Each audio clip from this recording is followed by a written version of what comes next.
அலைக்கும் வரஹ்மத்துல்லாஹி வபரகாத்து. சில நபர்கள் ஒன்றாக பேசிக்கிட்டு இருப்பாங்க.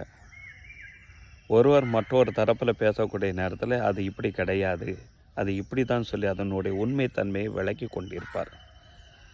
எதிர் தரப்பில் இருக்கக்கூடிய அந்த நபர் என்ன செய்வார்? அதை ஏற்க மனசு இல்லாமல் வாதம் பண்ண ஆரம்பிச்சிருவார். அவர் பக்கம் தவறே இருந்தாலும் கூட அதை நியாயப்படுத்துறதுக்காண்டி என்னென்ன செய்யணுமோ அத்தனை வேலைகளையும் செய்ய ஆரம்பிப்பார். இன்னும் உச்சகட்டமாக போன அந்த உண்மையை எடுத்து சொன்ன அந்த நபரின் மீது அவதூறு கூட சொல்ல தயங்க மாட்டார்.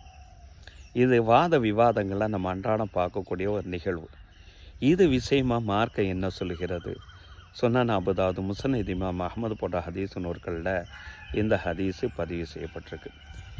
யார் தான் அசத்தியத்தில் இருக்கிறோம் என்று தெரிந்தும் கூட எதிர்த்தரப்பில் யார் வாதம் பண்ணுகிறாரோ அப்படிப்பட்ட அந்த நபர் அல்லாஹ்னுடைய கோபத்தில் இருக்கிறார். எதுவரைன்னு சொன்னால் தன்னுடைய தவறை உணர்ந்து அந்த வாதத்திலிருந்து வெளியாகும் வரை.